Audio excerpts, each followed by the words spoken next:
兄柔谋起，便是这孙大柱，最终咎由自取，几乎置我于死地。竟这出400年血，无需再恨。杀戮本就构成了胡乱修饰的千秋功名，生亦是亡，还是不义的平凡一生。Halo kalian semua, selamat datang di channel Donghua Master. Bagaimana kabar kalian semua? Mimin harap kalian semua baik-baik saja. Dan pada video kali ini kita akan melanjutkan alur cerita dari serial Donghua Renegade Immortal episode ke-58, yang dimana pada cerita sebelumnya Walin bertemu dengan gurunya Fu'er, yaitu guru Zhong Wutai, yang di sana terjadi sedikit keributan di antara mereka untuk menjatuhkan mental mereka masing-masing, yang di sini mereka saling berniat untuk menggagalkan Rana dari formasi jiwa, yang singkatnya pertarungan itu dihentikan karena Zhou Wutai tidak ingin lagi membuat masalah dengan Walin karena ia takut dirinya malah akan gagal mencapai Rana formasi jiwa karena gangguannya Walin. Dan singkatnya kemarin ayahnya Dan Niu telah meninggal dunia, dan di saat Walin menghadiri acara layat dari ayahnya Dan Niu, jiwanya Walin tiba-tiba saja dipanggil oleh kekuatan dahsyat yang berasal dari seorang penetua bernama Penetua Tian Yinzu, yang di sini ia berniat untuk mengangkat Walin menjadi muridnya. Dan pada cerita terakhir kemarin, Walin tiba-tiba saja dihadapkan oleh bencana salju yang sangat misterius karena bencana salju ini memiliki aura kematian di dalamnya, dan itu merupakan inti cerita pada cerita sebelumnya. Kalau gitu pun sekarang langsung saja kita masuk ke bagian cerita terbaru. Cerita ini berlanjut dengan diperlihatkan badai salju yang masih menutupi kota mereka, dengan di saat itu tampak adanya sebuah token yang memasuki kediamannya Walin. Walin mengambil token tersebut menggunakan guntur merahnya, yang ternyata tidak hanya Walin saja yang mendapatkan token itu, tetapi kultivator lainnya juga mendapatkan token itu, yang dimana token itu berasal dari Zhou Wutai. Yang di sini Zhou Wutai memberikan pengumuman kepada semua orang untuk segera melakukan kerjasama dengan 4 anggota aliansi sekte untuk melindungi kota dari penyerangan yang telah terjadi, yaitu badai salju yang mengandung kekuatan mematikan yang melanda tempat mereka. Pesan itu pun menyuruh untuk para kultivator untuk segera berkumpul, tetapi di sini Walin tidak mau dengan ia menghancurkan token tersebut. Sedangkan para kultivator lainnya, mereka menerima permintaan itu. Mereka dengan segera pun dengan jumlah yang sangat banyak berkumpul ke tempat yang telah ditentukan. Lalu Walin juga mulai mencerita apa yang terjadi kepada desa mereka, yang dimana hujan salju ini ternyata telah turun di tempat mereka sebulan penuh, yang mengandung kekuatan berbahaya, membuat banyak warga mengalami korban jiwa akibat salju ini. Dan para kultivator sebelumnya yang telah dikumpulkan, mereka mendapatkan tugas untuk menutupi salju dengan kekuatan mereka agar salju itu tidak bisa memasuki kota mereka. Tetapi sayangnya, walaupun mereka semua telah bekerja sama, tetap saja mereka tidak mampu untuk membendung salju itu karena salju itu tetap saja masuk ke kota mereka. Dan karena menganggap desa ini sudah tidak bisa ditinggali lagi, para warga pun disuruh untuk segera mengungsi untuk pergi ke tempat yang lebih aman. Dan Niu bersama dengan para warga lainnya menerima perintah itu. Mereka pun melakukan pengungsian besar-besaran, yang di sini Dan Niu juga berpisah dengan Walin. Sebagai tanda perpisahan mereka, Walin memberikan sebuah token kepada Dan Niu yang diyakini ini dapat berguna bagi Dan Niu nanti. Dan Niu berterima kasih kepada Walin. Juga Dan Niu meminta kepada Walin untuk menjaga dirinya baik-baik serta menggunakan kayu bakar lebih banyak lagi untuk bisa menghangatkan rumahnya Walin. Setelah itu pun mereka berdua saling berpisah. Singkat cerita, pada suatu hari Zhou Wutai pergi berkunjung ke rumahnya Walin, yang di sini Walin menyambut kedatangan Zhou Wutai. Dan ternyata di sini mereka sudah lama tidak bertemu, sampai 10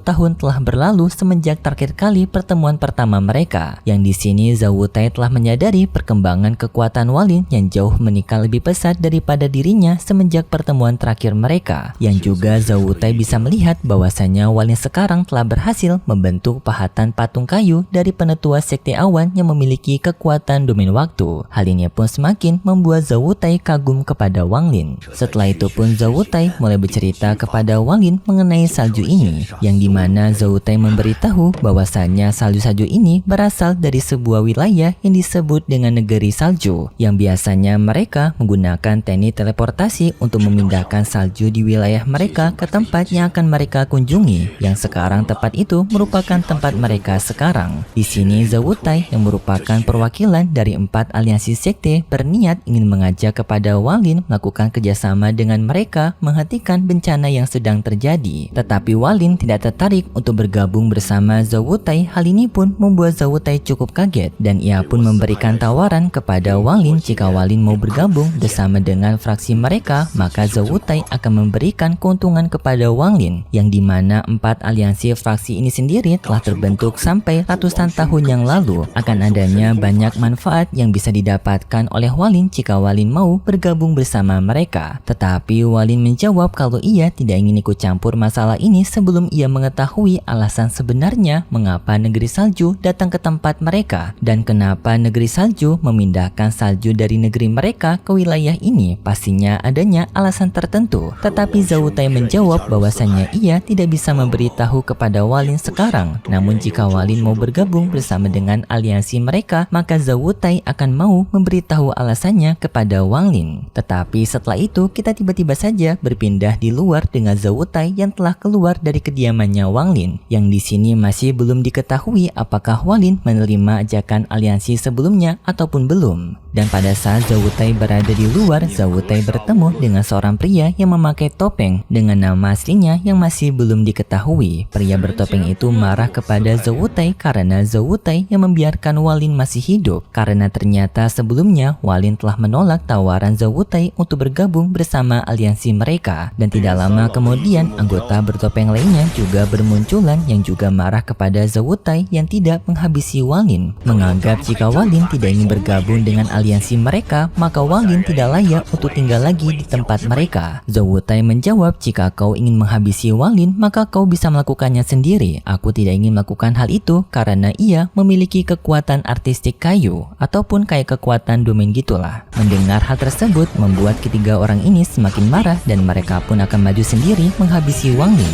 Mereka bertiga pun berdiri di atas kediamannya Walin dan mempersiapkan segel serangan mereka ke arah Walin, yaitu segel pedang mematikan.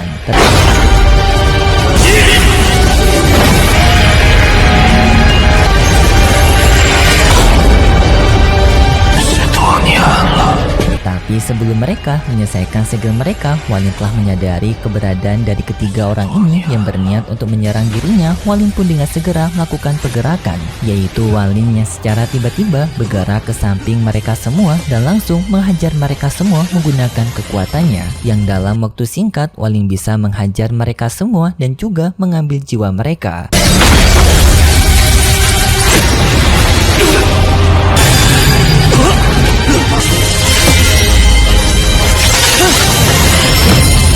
Tetapi adanya satu anggota bertopeng yang berniat untuk kabur dari sana. Namun di saat itu adanya Zawutai yang menghentikan orang tersebut. Dan di sini Zawutai berada di pihaknya Walin dengan ia menewaskan pria bertopeng itu juga. Setelah itu Zawutai bertemu dengan Walin dan ia berjanji kepada Walin bahwasannya dirinya tidak akan mengganggu Walin. Walin tidak merespon dengan memberikan Zawutai minuman kepada Zawutai. Di sini Zawutai pun sangat menyadari bahwasannya kekuatan Walin sangatlah mengerikan. Dirinya tidak bisa menjadikan Walin sebagai musuhnya. Tidak lama kemudian Walin mendapatkan tamu yang dimana itu merupakan Mbah Yue, alias orang yang dulunya pernah mengajak Walin pergi ke sekte awan untuk bermain di sana. Kedatangan dari Mbah Yue di kediamannya Walin disambut oleh Walin dengan sopan dengan Walin memberikan minuman kepada Mbah Yue. Tetapi di sana Walin cukup kaget karena salju-salju yang berada di bajunya Mbah Yue ini ternyata dapat dicairkan oleh Mbah Yue. Walin sangat kaget dengan hal ini karena sebelumnya Zawutai menggunakan kekuatan apinya tetapi tidak mampu untuk mencairkan salju tersebut. Tetapi Mbah Yue ini hanya dengan kekuatan dari tubuhnya sendiri dapat melelehkan salju ini. Walin pun bertanya kepada Mbah Yue apakah Mbah Yue mengetahui alasan dibalik dari kemunculan salju ini dan juga 4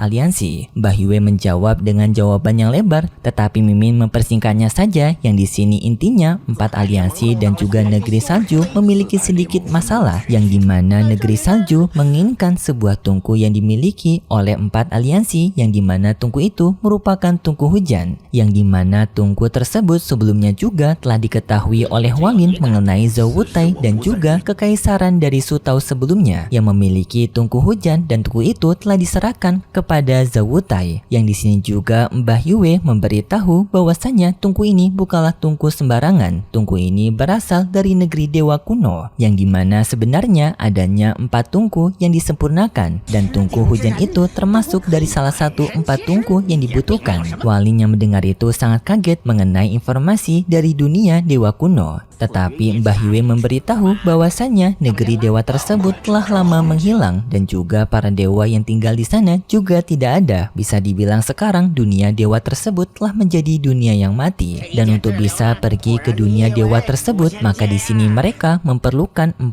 tungku yang sebelumnya disempurnakan di tempat dari dunia dewa kuno, yang dimana 4 tungku tersebut mewakili beberapa kekuatan elemen. Dan jika mereka bisa mendapatkan 4 tungku itu, maka mereka akan bisa membuka dunia kuno, yang walaupun dunia dewa tersebut tidak ada lagi dewa di sana, tetapi harta-harta mereka masih berada di sana. Jadinya jika mereka bisa mendapatkan harta dari dunia dewa, maka hal itu sangatlah menguntungkan. Dan bahkan Mbah Yue memberitahu kemungkinan Walin juga bisa menemukan harta yang dapat membantu dirinya untuk mencapai ranah transformasi jiwa mengenai sebuah energi Cidewa di tempat tersebut. Walinya mendengar informasi ini pun baru sadar ternyata tungku hujan itu merupakan harta yang cukup penting. Pantas saja negeri salju sampai menggunakan kekuatan salju mereka untuk bisa memojokkan 4 aliansi ini, karena ternyata 4 aliansi dan juga negeri salju sama-sama ingin memasuki dunia dewa kuno. Walin pun sangat berterima kasih atas informasi pemberian dari Mbah Yue. Lalu Mbah Yue bertanya mengenai patung pesanannya yang sebelumnya telah diminta oleh Mbah Yue untuk dibuatkan Walin. Walin ternyata telah membuatkan patung tersebut dan menunjukkannya kepada Mbah Yue. Mbah Yue merasa begitu senang melihat patung itu, tetapi Mbah Yue masih belum merasa puas karena patung ini yang masih belum menyamai ketampanannya, yang padahal jika kita lihat baik-baik patung itu justru lebih keren daripada si Mbah Yue ini. Mbah Yue pun meminta kepada Walin untuk membuatkan patungnya lagi. Walin tidak mempermasalahkan hal itu. Setelah itu pun Mbah Yue pergi dari sana sambil mengingatkan kepada Walin, karena persatuan antara 4 aliansi dan juga negeri salju sangat berbahaya. Mbah Yue meminta kepada Walin untuk berwaspada. Dan setelah itu kita diperlihatkan dengan Walin yang melanjutkan pembuatan patungnya dengan jumlah yang sangat banyak, yang patung tersebut memiliki bentuk-bentuk dari orang yang sebelumnya telah dikalahkan oleh Walin,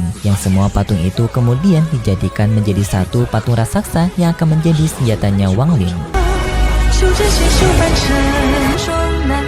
射出4万年血，无需再恨，杀戮本就构成了。 Jadi bisa dibilang patung yang sebelumnya menjadi pajangan saja kini telah menjadi salah satu senjatanya Walin. Setelah itu Walin berjalan di tengah kota, dan di sini Walin merasa marah kepada negeri salju karena negeri salju yang cukup kejam sampai membuat kotanya menjadi kacau seperti ini karena persisian di antara mereka. Walin di sini jadinya memiliki dendam kepada negeri salju karena bisa dibilang merenggut kebahagiaan Walin sendiri atas orang-orang yang dikenal Walin di tempat ini. Setelah itu tampak Walin memakai pakaian barunya dengan pakaian putih dan juga rambut putihnya Walin. Gokil cuy, abang Walin sekarang jadi ganteng kembali. 生意时亡，还是不易的平凡一生。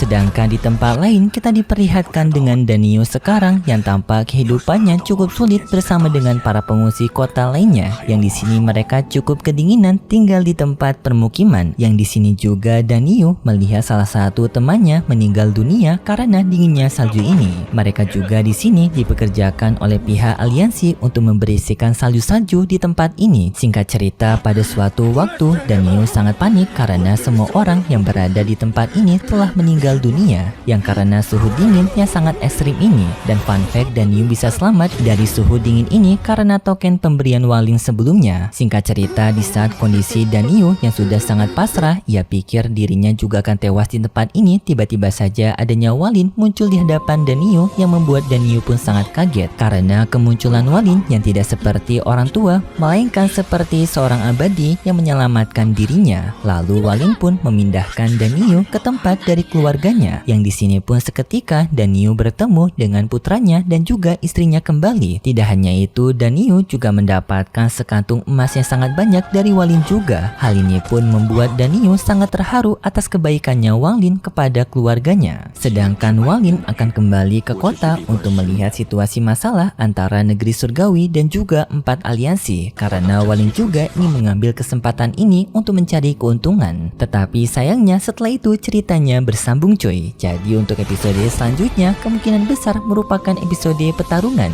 Gokil banget emang. Jadi bagi kalian yang tidak mau ketinggalan untuk cerita terbaru nanti, silahkan subscribe channel ini biar kalian bisa nonton lebih cepat biar nggak ketinggalan. Dan kalau gitu pun sampai jumpa di video selanjutnya nanti. See ya. 必死无疑。猛虎见阵。